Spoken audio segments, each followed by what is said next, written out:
آج کل social media کے اوپر یہ خبر گردش کرتی ہے کہ جس نے سب سے پہلے ربیع الاول کی بشارت دی تو وہ جنت میں جائے گا، اور اس طرح کے اور بہت سارے وعدے اس کے ساتھ منسوب کیے جاتے ہیں۔ عجیب سی کہانی ہے۔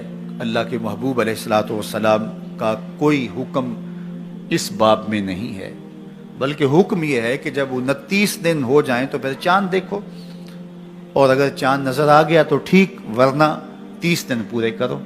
بس یہ سادہ سا ایک نظام ہے۔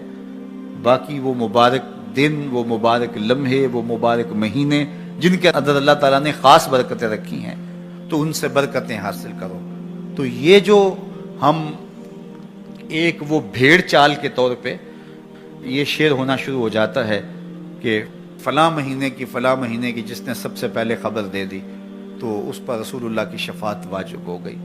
تو یہ کتنی بدترین بات ہے کہ حضور کے نام وہ چیز منسوب کر دی جو میرے حضور نے فرمائی ہی نہیں۔ یہ بلکہ فرمایا کہ جس نے میرے اوپر جانتے بوجھتے جھوٹ گھڑا اور میری طرف جھوٹ کو منسوب کیا، وہ اپنا ٹھکانہ جہنم میں تلاش کرے۔ تو اس لیے یہ بات ذہن میں رکھیے گا کہ کبھی بھی جو ہے وہ حضور کے نام سے ایسی کوئی بات موجود نہیں، اور اس کو کبھی بھی شیئر نہ کیجیے گا۔ باقی آپ خبر دیں یا نہ دیں، جب ربیع الاول آئے گا پورے زمانے کو خبر ہوگی۔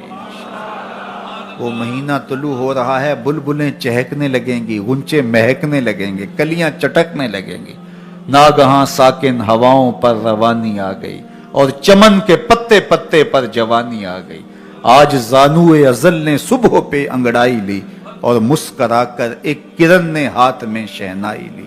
مخزن اسرار قدرت کے امی پیدا ہوئے، غل ہوا دنیا میں ختم المرسلین پیدا ہوئے۔ تو جب وہ مبارک گھڑیاں، جن گھڑیوں میں صدیاں قبل میرے حضور آئے تھے، تو وہ لمحے آئیں گے تو برکتیں خود آپ روحوں میں اترتی محسوس کریں گے۔ باقی انتظار ضرور کیجئے گا، لیکن ایسی کوئی خبر اور اس طرح کی کوئی حدیث موجود نہیں۔ شہر مدینہ کائنات کی وہ پاکیزہ بستی ہے جہاں حضور رہتے ہیں، اور اہل ایمان کو اس شہر نور کے ساتھ جو قلبی لگاؤ ہے، جو ربط باطن ہے، ان کی روحیں جس طرح اس شہر کی طرف کھینچی چلی جاتی ہیں، اور آنکھیں ترستی ہیں اس شہر نور کو دیکھنے کے لیے، اور دل تڑپتے ہیں اس کے نظاروں کے لیے، تو یہ اسی لیے ہے کہ یہاں محبوب رہتے ہیں۔ اقبال نے کہا تھا، خاک طیبہ از دو عالم خوش ترست، آن خنک شہرے کے آنجا دل برست۔ طیبہ کی خاک، طیبہ کی بابرکت مٹی ہمیں دو جہاں سے اس لیے بہتر ہے کہ وہاں محبوب داور جلوہ فرما ہو۔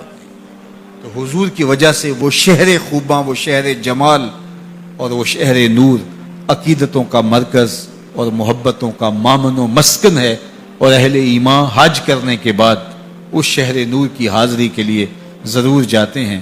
میرے حضور نے ارشاد فرمایا، من حج البیت ولم یزرنی فقط جفانی، جس نے بیت اللہ کا حج کیا اور میری زیارت کے لیے نہیں آیا، اس نے میرے ساتھ زیادتی کی ہے۔ مکہ بھی رحمتوں والا ہے، مدینہ بھی برکتوں والا ہے۔ مکے کی شان اور مکے کی رفعت اور عظمت اور مکے کی قدر و منزلت کا کوئی کیا اندازہ کر سکتا ہے، اس لیے کہ وہاں کعبۃ اللہ ہے، لیکن مدینے کی شان کے بھی کیا کہنے، وہاں اللہ کا محبوب ہے۔ اس لیے اہل ایمان مکے کو بھی عزیز سمجھتے ہیں، مدینے کو بھی عزیز سمجھتے ہیں۔ ایک آنکھ مکہ ہے، ایک آنکھ مدینہ ہے، قرار قلب مدینہ ہے، تسکین جاں مدینہ ہے، دلوں کی دھڑکن مدینہ ہے، اور اس شہر نور کو جب آنکھیں دیکھتی ہیں تو سکون روح تک اترتا چلا جاتا ہے۔ جنوں ویکھ کے اکھیاں ٹھر دیاں میں، جنوں ویکھ کے ٹھردا سینہ ہے، ربا تیری ساری خدائی وچوں بس اکو شہر مدینہ ہے۔ کیا منظر ہوتے ہیں عقیدتوں کے، کیا رنگ ہوتے ہیں۔ علماء نے لکھا ہے، احناف نے، شوافع نے اور حنابلہ نے، یہ تینوں امام کہتے ہیں، امام احمد بن حنبل، امام شافعی اور امام ابو حنیفہ علیہم الرحمہ، یہ تینوں ائمہ کہتے ہیں اگر کوئی شخص مدینہ المنورہ جائے اور حضور کے روزے پہ حاضری دے تو وہ یہ کہے کہ میں حضور کا روزہ دیکھ کے آیا ہوں۔ لیکن امام مالک کہتے ہیں اگر کوئی شخص مدینہ المنورہ جائے اور حضور کے روزے کو دیکھے تو وہ یہ کہے میں حضور کو دیکھ کے آیا ہوں۔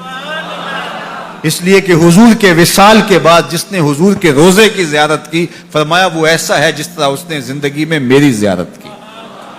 تو اس درے نور کو دیکھ کر کے، اس ساوے گنبد کو دیکھ کر کے، اس سبز روزے کو دیکھ کر کے، ان سنہری جالیوں کو دیکھ کر کے وہ احساس ہوتا ہے کہ ہم حضور کے قدموں میں بیٹھے ہیں۔ وہ دیکھو دیکھو سنہری جالی، ادھر سوالی ادھر سوالی، عجیب رنگتیں، عجیب انداز اور محبتوں کی برستی ہوئی برکھا، عقیدتوں کے بکھرے ہوئے رنگ، سوالی جھولیاں لیے کھڑے ہیں، لیکن ہر ایک کی جھولی بھری جا رہی ہے، خیرات دی جا رہی ہے، انوار کی برکھا برس رہی ہے، روحوں کی پیاس بجھ رہی ہے۔